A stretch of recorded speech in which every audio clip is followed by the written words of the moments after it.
आज का हमारा विषय है कारक। कारक का मतलब है क्रिया को करने वाला।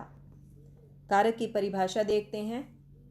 संज्ञा या सर्वनाम का वह रूप जिससे उसका संबंध क्रिया तथा दूसरे शब्दों के साथ पता चलता है, कारक कहलाता है। कारक के भेद। कारक के 8 भेद हैं। अब जानते हैं कारक के 8 भेद कौन से हैं और उनके चिन्ह क्या हैं। परसर्ग का मतलब है उनके चिन्ह क्या हैं। कर्ता ने कर्म को करण से संप्रदान के लिए अपादान से अलग होना, क्योंकि से करण में भी है, उसका भी चिन्ह से है और अपादान का भी से है, लेकिन अपादान में अलग होने का भाव आएगा। संबंध काके की या रारेरी, अधिकरण में पर, संबोधन हे अरे। अब बात करते हैं कर्ता कारक से। शुरू करते हैं। कर्ता कारक क्या होता है? संज्ञा या सर्वनाम के जिस रूप से क्रिया के करने वाले का बोध हो उसे कर्ता कारक कहते हैं। मतलब क्रिया के करने वाले का जब वाक्य में हमें पता लगे वही कर्ता कारक है। जैसे माँ ने खाना खाया, तो खाना खाया, क्रिया, इस क्रिया को करने वाला कौन है?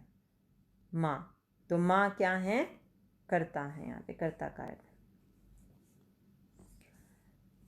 तो यहाँ साइन भी देख सकते हैं हम, इसका जो चिन्ह है कर्ता कारक का वो ने है, या कुछ भी नहीं होगा या ने होगा, तो यहाँ से भी आपको पता लगता है।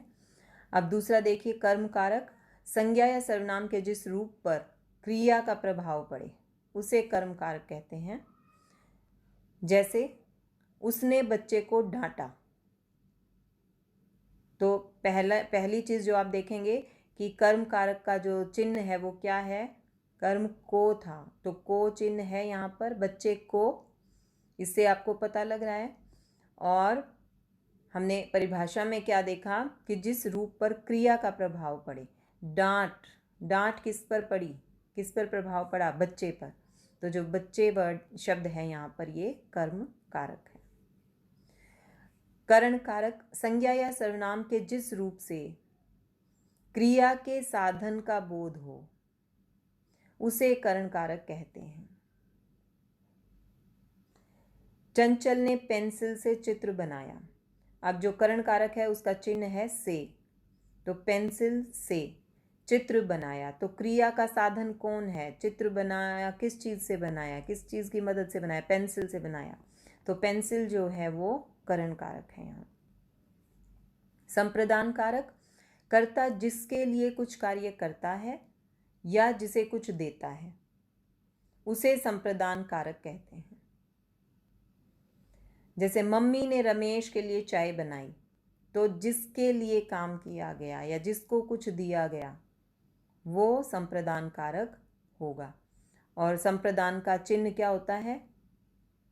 के लिए, तो रमेश के लिए, इससे भी आपको पता लग रहा है। और दूसरा आप देख सकते हैं परिभाषा के अनुसार वाक्य में जिसके लिए या जिसे कुछ दिया गया, तो रमेश है वो, तो रमेश जो शब्द है यहाँ पर वो संप्रदान कारक है और के लिए संप्रदान कारक का चिन्ह है।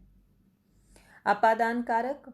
संज्ञा या सर्वनाम के जिस रूप से अलग होने, दूरी, तुलना आदि का बोध होता है उसे अपादान कारक कहते हैं। जैसे पेड़ से पत्ते गिरते हैं, तो यहाँ पर अपादान कारक का जो चिन्ह है वो से है, तो पेड़ से जिस चीज से अलग होने का, दूरी का, तुलना का भाव हो उसमें अपादान कारक होता है। यहाँ पर पेड़ से पत्तों का अलग होना है, तो पेड़ जो है वो अपादान कारक है।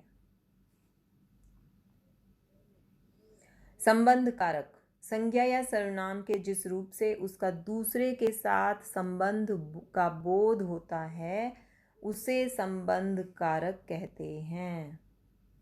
जैसे मैं राहुल के घर जा रहा हूँ, ऊपर ध्यान से देखिए परिभाषा में, संज्ञा या सर्वनाम के जिस रूप से उसका दूसरे के साथ संबंध का बोध होता है, तो यहाँ राहुल के घर, राहुल का घर से संबंध, तो यहाँ पर संबंध कारक का चिन्ह है का के की रा रे री में से के साइन यहाँ पर है, तो राहुल के घर, तो यहाँ संबंध बोधक है ये, इसलिए संबंध कारक है। राहुल जो है वो संबंध कारक है।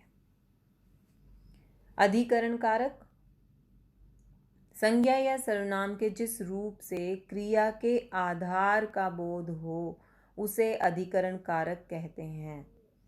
क्रिया का आधार क्या है ये आपको यहाँ देखना पड़ेगा, समझना पड़ेगा कि इसमें आप क्वेश्चन करेंगे जब भी क्रिया के आधार की बात है, मतलब जो भी क्रिया हुई उसका आधार जानना चाहेंगे तो कैसे क्वेश्चन होगा। गिलास मेज पर रख दो, अब रख दो क्रिया है, इसका आधार जानना है तो क्वेश्चन क्या होगा, कहाँ रख दो, कहाँ क्वेश्चन होगा हमारा, तो जो उसका आंसर होगा वही अधिकरण कारक होगा। तो यहाँ है गिलास मेज पर रख दो, वैसे भी अधिकरण कारक का चिन्ह यहाँ पर है, तो मेज पर अधिकरण कारक का चिन्ह है और मेज अधिकरण कारक है। संबोधन कारक, जिन शब्दों से किसी को बुलाने या सचेत करने का भाव प्रकट हो उन्हें संबोधन कारक कहते हैं। जैसे अरे रमेश यहाँ आओ, तो यहाँ जो बुलाने का जो भाव प्रकट हो रहा है वो किससे, अरे रमेश, तो अरे रमेश क्या है, ये संबोधन कारक है और अरे संबोधन चिन्ह भी है। तो इस तरीके से आज हमने ये कारक और उसके भेद ये विषय यहाँ खत्म किया।